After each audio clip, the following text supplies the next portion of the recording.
Welcome to RSK Helpline, a complete free web development platform మన తెలుగులో. Hello guys, welcome back to my new brand series of ASP.NET Core in Telugu. This is video number 4. In this class we will discuss what are the core project files అని చెప్పి discuss చేసుకుందామండి. దానికన్నా ముందు మన previous క్లాస్లో మనము ASP.NETని మన application మన సిస్టంలో ఇన్స్టాల్ చేసి పెట్టుకున్నాం కదా. ఒకసారి మనం చెక్ చేద్దామండి ఏ వర్షన్ మన సిస్టంలో ఇన్స్టాల్ అయ్యింది, అలాగే ఏ SDK వర్షన్ ఇన్స్టాల్ అయ్యింది, అలాగే what are the information that are providing with our system with this ASP.NET Core అని చెప్పేసి మనకి ఇన్స్టాల్ అయినటువంటి ఇన్ఫర్మేషన్ ఏంటి, రన్ టైమ్స్ ఏమేమి ఇన్స్టాల్ అయినాయి అని చెప్పేసి ఒకసారి మనం ఎలా చెక్ చేసుకోవాలని చూపిస్తాం. చూడండి, ఒకసారి కమాండ్ ప్రాంప్ట్ ఓపెన్ చేసి ఈ కమాండ్ ప్రాంప్ట్లో మీరు కొన్ని కమాండ్స్ చెప్తాను ఒకసారి చూడండి. సో ఫస్ట్ కమాండ్ వచ్చేసి దేనికోసము మనకి SDK వర్షన్ ఏదైతే ఇన్స్టాల్ అయ్యిందో .NET కోర్లో అని చెక్ చేసుకోవాలి అంటే it is .NET space -- version. So Zoom చేసి చూపిస్తాను చూడండి, it is .NET space version. So enter press చేసినట్లయితే ఇట్ విల్ డిస్ప్లే ఏదైతే మన సిస్టంలో మన మెషిన్లో ఏ వర్షన్ .NET అయితే ఇన్స్టాల్ అయిందో ఆ వర్షన్ చేస్తుంది. తర్వాత టోటల్గా .NET కోర్ యొక్క ఇన్ఫర్మేషన్ మనకి కావాలంటే it is .NET space -- info command చూడండి, ఒకసారి జూమ్ చేసి చూపిస్తాను. So it is .NET space -- info. So అని చెప్పి ఎంటర్ ప్రెస్ చేసినట్లయితే it will display all the information about our install .NET version. Okay, next command వచ్చేసి రన్ టైమ్స్ ఏమేమి install అయినాయని చెప్పేసి. సో దానికోసం ఏంటంటే .NET space -- list -runtimes run times. So command చూపిస్తాను చూడండి. So it is .NET space -- list -run times. Okay, so enter press చేసినట్లయితే it will display all the run times environments what are installed in our system. So అట్లనే మనకి పర్టికులర్గా SDKs మాత్రమే మనకి ఏమేమి ఉన్నాయి మన దగ్గర అని చెప్పి చూసుకోవాలంటే .NET space -- SDKs. Okay, enter press చేయండి. ఇప్పుడు మనకి ఇది సిమిలర్ టు అవర్ ఇక్కడ మనం ఫస్ట్ మనం చేసినటువంటి వర్షన్తో మనకి మ్యాచ్ అవుతుంది. ఓకే, సో దాంతోపాటు మనకి ఇంకా ఏమేమి ఉన్నాయి SDKs మన సిస్టంలో అని చెప్పి చూసుకోవాలంటే ఈ కమాండ్ మనకి హెల్ప్ అవుతుంది. ఓకే, ఈ విధంగా ఒకసారి మీ సిస్టంలో చెక్ చేసుకోండి. Okay, come to our class. So project files గురించి డిస్కస్ చేసుకున్నట్లయితే ఇప్పుడు ఫస్ట్ ఇక్కడ ఏంటంటే ASP.NET కోర్ ఇప్పుడు మన ప్రీవియస్ క్లాస్లో మనం ఒక అప్లికేషన్ ఒక ప్రాజెక్ట్ అనేది క్రియేట్ చేసి పెట్టుకున్నాం. సో అదేంటి EMP మేనేజ్మెంట్ అని చెప్పేసి ఒక ప్రాజెక్ట్ క్రియేట్ చేసుకున్నాము. సో ఇప్పుడు మనం ఈ ప్రాజెక్ట్ ఏంటంటే మనము by using C# language use చేసి మనము డెవలప్ చేస్తున్నాం. కాబట్టి ప్రాజెక్ట్ ఎక్స్టెన్షన్ ఎలా ఉంటుందంటే .csproj అని ఉంటుంది. ఓకే, ఇక్కడ చూడండి, ఇప్పుడు అదే చూపిస్తానండి ఒక నిమిషం. సో అంటే CSPROG అంటే CS స్టాండ్స్ ఫర్ C# అనమాట. ఇక్కడ ఏంటంటే ఇంతకుముందు ASP.NETలో మనకి ఏదన్నా ప్రాజెక్ట్ ఫైల్స్లో మాడిఫికేషన్ చేయాల్సి ఉన్నట్లయితే మనకి ఫస్ట్ ఏం చేయాలి, మనకి దీన్ని మనము ఈ సొల్యూషన్ని మనము అన్లోడ్ చేయాలి. అంటే దీన్ని మనం అన్లోడ్ చేసేయాలి. ఫస్ట్ అన్లోడ్ చేసిన తర్వాత మన ఫైల్స్లో మాడిఫికేషన్ చేసిన తర్వాత మళ్ళీ ఈ సొల్యూషన్ని మనము లోడ్ చేయాల్సి ఉంటుంది. బట్ ఇక్కడ ASP.NET కోర్కి వచ్చేపాటికి ఏంటంటే మనకి there is no need to unload అనమాట. డైరెక్ట్గా మనకి ఏం చేసుకోవచ్చు, ప్రాజెక్ట్ మీద రైట్ క్లిక్ చేసి ఎడిట్ ప్రాజెక్ట్ ఫైల్ క్లిక్ చేసినట్లయితే డైరెక్ట్గా మనకి ఇక్కడ ఈ ప్రాపర్టీస్ మనకు వచ్చేస్తాయి మనకి. So there is no need to unload. ASP.NETలో లాగా ఇక్కడ అన్లోడ్ అవసరం లేదు, ఇక్కడ ASP.NET కోర్లో అన్లోడ్ చేయాల్సిన అవసరం లేదు. ఇంకొకటి ఏంటి అంటే ఇక్కడ ఇంకొక పాయింట్ ఏంటంటే మనకి ఏదైనా ఫైల్స్ ఫోల్డర్స్ రెఫరెన్సెస్ అనేవి మనకి ప్రాజెక్ట్ ఫైల్లో ఇంక్లూడ్ చేయబడి ఉండవు అనమాట. అంటే ఏంటంటే ఇప్పుడు మామూలుగా ASP.NETలో ఏంటంటే మనకి దీంట్లోనే మనకి ప్రాజెక్ట్ ఫైల్స్ అని ఇంక్లూడ్ అయి ఉంటాయి. మనకి ఇక్కడ చూడండి, మనకి .csproj అనే ఎక్స్టెన్షన్ ఉంది కదా, this is the type of this project. మనం C# యూస్ చేస్తున్నాం కాబట్టి అదే మనం విజువల్ బేసిక్ యూస్ చేస్తున్నట్లయితే .VBproj అని వస్తుంది మనకి. ఓకే, ఇక్కడ అది ఇందాక పాయింట్ చెప్పాను కదా, ఏంటి మనకి ఇక్కడ ఫైల్స్ అండ్ ఫోల్డర్స్ రెఫరెన్సెస్ అనేవి మనకి ప్రాజెక్ట్ ఫైల్లో ఉండవండి ASP.NET కోర్లో. ఎందుకు మరి అది ఎట్లా హ్యాండిల్ చేస్తుంది అంటే మనకి ఈ .NET కోర్లో ఉన్నటువంటి ఫైల్ సిస్టమే మనకి డిటర్మైన్ చేస్తుంది ఏ ఫైల్స్ దేనికి సంబంధించింది అని. అది ఎలా ఒకసారి చూపిస్తాను చూడండి, ప్రూఫ్ చూపిస్తాను ఎలాగో. సో దీని మీద ఒకసారి రైట్ క్లిక్ చేయండి. రైట్ క్లిక్ చేసిన తర్వాత ఇక్కడ open folder in file explorer ఉంది కదా, సో దీన్ని ఒకసారి క్లిక్ చేసినట్లయితే మనం ఇక్కడ ఉన్నటువంటి ఫైల్స్ని ఇక్కడ ఓపెన్ అవుతాయి. సో ఇక్కడ మీకు ఒక ఫోల్డర్ ఏదో ఒకటి ఫైల్ క్రియేట్ చేస్తాం. మీరు ఇక్కడ అబ్జర్వ్ చేయండి, రైట్ హ్యాండ్ సైడ్లో ఇక్కడ అబ్జర్వ్ చేయండి. I'm creating one text document create చేస్తాను. సో ఇక్కడ న్యూ టెక్స్ట్ డాక్యుమెంట్ క్రియేట్ అవ్వగానే ఇక్కడ చూడండి మనకి న్యూ టెక్స్ట్ డాక్యుమెంట్ అనేది మనకి ఆటోమేటిక్గా అప్డేట్ అయింది. అంటే మనకు ఫైల్ మేనేజరే మనకి ఈ పర్టికులర్ ఫైల్ మేనేజర్ మనకి ఏం చేస్తుంది, మనకి ఫైల్ సిస్టమ్ ఏం చేస్తుంది, మనకి ఈ ASP.NET యొక్క కోర్ యొక్క ఫైల్ సిస్టమే ఇవన్నీ హ్యాండిల్ చేసుకుంటుంది మనకి. కాబట్టి ప్రాజెక్ట్ ఫోల్డర్లు అనేవి మనకి ఏమి ఇంక్లూడ్ అయ్యి ఉండవు. మళ్ళీ ఒకసారి దీన్ని తీసేస్తాను చూడండి, తీసేసినట్లయితే ఆటోమేటిక్గా ఇక్కడ కూడా డిసపియర్ అయిపోతుంది. So this is the best advantage. ఏంటి దేనికి అడ్వాంటేజ్, మనకి ఈ ఫైల్స్ ఫోల్డర్స్ మనం క్రియేట్ చేసేటటువంటి ఫైల్స్ యొక్క ఫోల్డర్స్ యొక్క రెఫరెన్సెస్ అనేవి ఈ ప్రాజెక్ట్ ఫైల్లో ఉండవు అనమాట. ఎక్కడ ఈ ప్రాజెక్ట్ ఫైల్లో మనకి విజిబిలిటీలో ఉండవు మనకి. So that's the best advantage. అన్నీ బల్క్గా ఎక్కువైపోతాయి కాబట్టి మనకి ప్రాబ్లం ఉండదు. నెక్స్ట్ ఏంటంటే ఇక్కడ మీరు చూసినట్లయితే ఇక్కడ ప్రాజెక్ట్ చూసినట్లయితే ఇక్కడ మనకి టార్గెట్ ఫ్రేమ్వర్క్ దాంట్లో ఒక ట్యాగ్ ఉంది. సో అందులో మనకి నెట్ కోర్ యాప్ 3.1 ఉంది. అదేంటి అంటే ఇట్ ఈస్ TFM అండి, అంటే టోకెన్ ఫ్రేమ్వర్క్ మానికర్. ఈ టోకెన్ ఫ్రేమ్వర్క్ మానికర్ అనేది ఏంటంటే ఇది ఒక టోకెన్ ఫార్మాట్లో మనము ఏ ఫ్రేమ్వర్క్లో మనం డెవలప్ చేస్తున్న పర్టికులర్ అప్లికేషన్ అని చెప్పేదానికి మనం TFM అనేది యూజ్ చేస్తాం. అంటే అబ్రివేషన్ మన టోకెన్గా రిప్రజెంట్ చేస్తాం.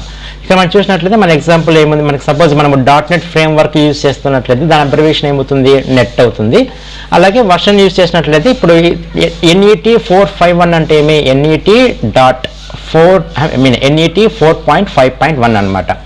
అదే version .NET framework version 4.7.2 use చేసినట్లయితే TFM ఏ విధంగా రాయాల్సి వస్తుంది, ఈ ప్లేస్లో మనకి నెట్ 472 రాయాల్సి వస్తుంది. ఇప్పుడు మనం యూజ్ చేస్తుంది .NET కోర్ కాబట్టి మనకి ఏమవుతుంది, నెట్ కోర్ యాప్ మనకి వర్షన్ ఏంటి, మనకి ఇప్పుడు మనం యూజ్ చేస్తున్న వర్షన్ 3.1. సో ఈ విధంగా మనకి ఇక్కడ వచ్చింది చూడండి. This is what we got. Okay, so that's it. దాని తర్వాత మనకు కొన్ని ప్రాజెక్ట్ ఫైల్స్ ఉన్నాయి కదా, వాటి గురించి డిస్కస్ చేసుకుందామండి ఇప్పుడు. సో ఫస్ట్ ఇక్కడ లిస్ట్ చూసినట్లయితే ఇది మనకి ప్రాజెక్ట్ స్ట్రక్చర్ అందాం దీన్ని. సో ఇందులో ఉన్నటువంటి ప్రతి దాని గురించి ఇప్పుడు డిస్కస్ చేద్దాం. ఫస్ట్ ఇదేంటి, మనకి కనెక్టెడ్ సర్వీసెస్. సో ఇది మనకి ఫస్ట్ నోడ్గా ఉంటుందండి. ఫస్ట్ నోట్గా ఉన్నప్పటికీ కూడా మనం మ్యాక్సిమం దీన్ని ఎప్పుడు యూజ్ చేయం. యాక్చువల్గా ఇది ఎందుకు యూజ్ చేస్తామంటే మన ప్రాజెక్ట్ అనేది ఎక్స్టర్నల్గా ఏదైనా సర్వీసెస్తో కనెక్ట్ అవ్వాలి అంటే ఆ కనెక్షన్ని ఆటోమేటిక్గా అచీవ్ చేసేదానికి మనం ఈ కనెక్టెడ్ సర్వీసెస్ని యూజ్ చేస్తాం. అంటే అజూర్ స్టోరేజ్ కావచ్చు, వాట్ ఎవర్ మేబీ. దాన్ని ఎట్లా చేసుకోవాలంటే రైట్ క్లిక్ చేసిన తర్వాత దాని మీద చూపిస్తాను చూడండి ఒకసారి. దీని మీద రైట్ క్లిక్ చేసి యాడ్ కనెక్టెడ్ సర్వీస్ తీసుకున్నట్లయితే ఇక్కడ యాడ్ తీసుకుని మీకు కావాల్సినటువంటి డిపెండెన్సీస్ కావచ్చు, సర్వీసెస్ కావచ్చు, సో అదర్స్ ఏదైనా మీకు కావాల్సిన సర్వీసెస్ అని మీరు యూజ్ చేసుకోవచ్చు. ప్రస్తుతానికి ఇది నేను చేయట్లేదు. ఓకే, మళ్ళీ ఫర్దర్ క్లాసెస్లో దీని గురించి డిస్కస్ చేసుకుందాం. ఇంకొక పాయింట్ ఏంటంటే దీని గురించి ఎక్కువ ఆలోచించిన అవసరం లేదు, ఇదంతా ఆటోమేటిక్గా జరిగిపోతుంది. ఓకే, నెక్స్ట్ మనం వచ్చేసి డిపెండెన్సీస్ ఉన్నాయి చూడండి. డిపెండెన్సీస్ అంటే మన ప్రాజెక్టు ఏ డిపెండెన్సీస్ మీద మనకి లింకప్ అయి ఉంది అని చెప్పేసి యూస్ చేసుకుంటున్నామని చెప్పేసి ఇక్కడ ఫుల్ డీటెయిల్స్ మనకు ఉంటాయండి. ఇందులో మనకి అగైన్ 2 సెక్షన్స్ ఉంటాయి. ఒకటి వచ్చేసి అనలైజర్స్, ఇంకొకటి వచ్చేసి ఫ్రేమ్వర్క్స్. సో అనలైజర్స్ ఏం చేస్తాయి అంటే ఇప్పుడు మనం రాస్తున్నటువంటి కోడ్ అనేది క్లీన్గా, అంటే ఎటువంటి ఎర్రర్స్ లేకుండా నీట్గా ఉండే విధంగా చేసేదానికి మనకి ఈ అనలైజర్స్ అనేవి మనకి హెల్ప్ చేస్తాయి. ఇంకొక పాయింట్ ఏంటంటే ఈ అనలైజర్ ఎలా వర్క్ అవుతుందంటే మనం ఏదైనా కోడ్ రాసేటప్పుడు పర్టికులర్ రూల్ అనేది మనం సాటిస్ఫై చేస్తున్నామా లేదా అని చెప్పి చెక్ చేస్తూ ఉంటుంది. ఏమైనా రూల్ వయలేషన్ జరిగింది అనుకోండి, ఆటోమేటిక్గా మనకి ఎర్రర్స్ చూపించడం కానీ వార్నింగ్స్ చూపించడం కానీ జరుగుతుంది. మీరు గుర్తుపెట్టుకోవాల్సిన విషయం ఏంటంటే ఇది మనకి ఎప్పుడు జరుగుతుంది అంటే కంపైల్ టైంలో మాత్రమే జరుగుతుంది. Okay, next frameworks. మన ఈ ఫ్రేమ్వర్క్స్ ఏంటంటే మనకి ఈ ప్రాజెక్ట్ డిపెండెన్సీస్ అనేది ఈ ప్రాజెక్ట్ బిల్డ్ చేసిన తర్వాత ఎక్కడైనా సర్వర్లో హోస్ట్ చేస్తున్నప్పుడు మీరు ఏదైతే ఫ్రేమ్వర్క్స్ యూజ్ చేస్తున్నారో వాటిని కూడా ఆ సర్వర్లో ప్లేస్ చేయాలండి. ఓకే, కాబట్టి ఇది ఇంపార్టెంట్. ఎందుకంటే ఇక్కడ లోకల్గా మన సిస్టంలో ఫ్రేమ్ వర్క్స్ యూస్ చేస్తున్నాం కదా, సరిపోతుంది కదా అంటే కుదరదు. ఏం చేయాలి, ఫస్ట్ మనం ఎక్కడైనా సరే మనం ఎక్కడ ఫ్రేమ్ వర్క్స్లో మనం చేస్తాం, మనం ఎక్కడైతే హోస్ట్ చేస్తున్నామో వెబ్ యాప్ పబ్లిష్ చేస్తున్నామో అక్కడ కూడా మనం ఇక్కడ ఏవి ఫ్రేమ్ వర్క్స్ వాడామో వాటిని కూడా అక్కడ మనం పబ్లిష్ చేసేటప్పుడు ప్లేస్ చేయాల్సి ఉంటుంది. ఓకే, సో అది మన ఫ్రేమ్ వర్క్స్లో డిస్ప్లే అవుతుంది. మనం ఏదైతే మనం పబ్లిష్ చేసేటప్పుడు ఏమేమి ఫ్రేమ్ వర్క్స్ అయితే యూస్ చేస్తున్నామో అక్కడ ఏదైతే ప్లేస్ చేసామో అక్కడ మనకు కనిపిస్తుంది అప్పుడు. Okay, next properties. సో ఈ ప్రాపర్టీస్ ఏంటి అంటే మన ప్రాజెక్ట్ అనేది కంపేర్ చేసేటప్పుడు అంటే ఏదైనా ఎఫెక్ట్ చేస్తున్నప్పుడు బిహేవియర్, మన ప్రాజెక్ట్ బిహేవియర్ ఎలా ఉంది అని చెప్పేదానికి ఈ ప్రాజెక్ట్ అనేది ఈ ప్రాపర్టీస్ అనేది మనకి ఇది కనిపిస్తుంది, హెల్ప్ చేస్తుంది. సో ఇక్కడ మనకు ఈ ప్రాపర్టీస్లో వచ్చేసి మనకు ఒకటే ఒక ఫైల్ ఉంటుందండి, అది లాంచ్ సెట్టింగ్స్ .json ఫైల్ అని చెప్పేసి అది చూపిస్తాను చూడండి. సో ప్రాపర్టీస్ క్లిక్ చేసినట్లయితే సో అన్ని ప్రాపర్టీస్ మనకి కనిపిస్తాయి చూడండి. ఇక్కడ ప్రతి ఒక్కటి మన టార్గెట్ ఫ్రేమ్వర్క్ ఏంటి, అవుట్పుట్ అంటే ఎవ్రీథింగ్ మనకి బయట మ్యాక్సిమం మనకి అన్ని మనకి ఇక్కడ మనకి ప్రాపర్టీస్ అన్ని మన ప్రాజెక్ట్ యొక్క ప్రాపర్టీస్ అన్నీ మనకి కనిపిస్తాయి. సో ఇందులో మనం ఓపెన్ చేసినట్లయితే లాంచ్ సెట్టింగ్స్ .json అని చెప్పి ఒకే ఒక ఫైల్ ఉంటుంది. సో దీంట్లో మనం చూసినట్లయితే మన ప్రాజెక్ట్ నేమ్ EMP మేనేజ్మెంట్ ఉంది. సో అది ఏ అప్లికేషన్ ఏ URL మీద రన్ అవుతుంది అని చెప్పేసి మనకి ఇక్కడ మన సెట్టింగ్స్ అనేది చూసుకోవచ్చు. దానికోసం ఇది యూజ్ చేస్తామండి ప్రాపర్టీస్ అనేది. ఫర్దర్గా ఏదైనా మన ప్రాజెక్ట్ ప్రాపర్టీస్ మీరు మార్చుకోవాలంటే డబుల్ క్లిక్ చేసి ఇక్కడ మీరు మార్చుకోవచ్చు అండి. అప్లికేషన్ ప్రాజెక్ట్స్ కానీ ఎవ్రీథింగ్ ఏదైనా ఏది మార్చుకోవాలంటే ఇక్కడ దీని ప్రాపర్టీస్ అనే దాన్ని డబుల్ క్లిక్ చేసి మీరు మార్చుకోవచ్చు. ఓకే, నెక్స్ట్ వచ్చేసి ఇది యాప్ సెట్టింగ్ .json ఫైల్ అంటే ఇది ప్రస్తుతానికి మనకు అవసరం లేదు, నెక్స్ట్ ఫర్దర్ క్లాసెస్లో డిస్కస్ చేసుకుందాం. ప్రస్తుతానికి దీనికి మీకు ఏమీ ఉండదు ఈ ఫైల్లో. సో నెక్స్ట్ వన్ వచ్చేసి program, very important. So main key point అంటే ఎంట్రీ పాయింట్, మన వెబ్ అప్లికేషన్స్కి ఎంట్రీ పాయింట్. ఇది ఒక స్టాటిక్ మెథడ్ అండి. సో ఇందులో నుంచి మనకి మెయిన్ మెథడ్ ఉంటుంది. సో ఇందులో నుంచి మన ప్రోగ్రామ్ అనేది అప్లికేషన్ అనేది స్టార్ట్ అవుతుంది. సో దాని తర్వాత మనకు వచ్చేసి ఈ ప్రోగ్రామ్ క్లాసెస్ని మనం నెక్స్ట్ క్లాస్లో మనం డిస్కస్ చేద్దాము. నెక్స్ట్ ఫైనల్గా ఉండేటువంటిది ఏంటి, స్టార్టప్ క్లాస్. సో ఈ స్టార్టప్ క్లాస్ ఏం చేస్తుందంటే మనకి 3 పర్పస్ని అచీవ్ చేస్తుందండి. సో ఈ performs all the initialisation tasks అంటే మన ప్రాజెక్ట్ రన్ చేయాలంటే ఏమేమి ఇనిషియలైజేషన్స్ చేయాలని చెప్పేసి అన్ని ఇనిషియలైజేషన్స్ అనేవి ఈ స్టార్టప్ క్లాస్లో ఉంటాయండి. అలాగే it contains all the registers all the services అంటే మనం ఏదైతే సర్వీసెస్ యూజ్ చేస్తున్నామో ఎక్కడ ప్రాజెక్ట్ డిపెండెన్సీ ఇంజెక్షన్స్ని యూజ్ చేసి మనము ప్రాజెక్ట్లో యూజ్ చేసే సర్వీసెస్ అన్నిటినీ ఈ స్టార్టప్ క్లాస్లో మనం రాస్తామండి. అలాగే థర్డ్ పాయింట్ ఏంటంటే it defines the middleware pipeline of your web applications. ఈ మిడిల్ వేర్ ఏంటి, పైప్ లైన్ ఏంటి అనేది టెన్షన్ పడదండి, విల్ డిస్కస్ అన్ని పాయింట్స్ మీకు డీటెయిల్గా ఎక్స్ప్లెయిన్ చేస్తాను.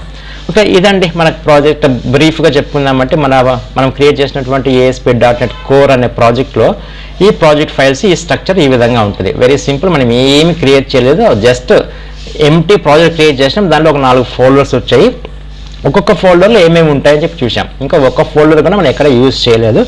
నెక్స్ట్ క్లాస్ నుంచి మనం ఒక్కొక్క ఫోల్డర్లో కావచ్చు మనము ఒక్కొక్క ప్రాపర్టీస్ కానీ మనం ఎక్కడ ఏదేది రాయాలని చెప్పి డిస్కస్ చేసుకునే దానికి మనము ఫస్ట్ ఇందాక చెప్పినట్లు ఇక్కడ మన program.cs ఉంది కదా, ఈ క్లాస్తో స్టార్ట్ చేయాలి. ఎందుకని దిస్ ఈజ్ ది ఇదే మనకి ఎంట్రీ పాయింట్. దీంట్లోనే మనకి మెయిన్ మెథడ్ ఉంటుంది కాబట్టి నెక్స్ట్ క్లాస్లో మనము ఆ మెయిన్ మెథడ్తో స్టార్ట్ చేసి మన ప్రోగ్రామ్ని మన సబ్జెక్ట్ని ఫుల్ ఫ్లెడ్జ్గా ఒక స్టెప్ వేద్దాం. సో ఓకే గైస్, సో ఈ వీడియో ఒకసారి వినండి, నో ప్రాబ్లం.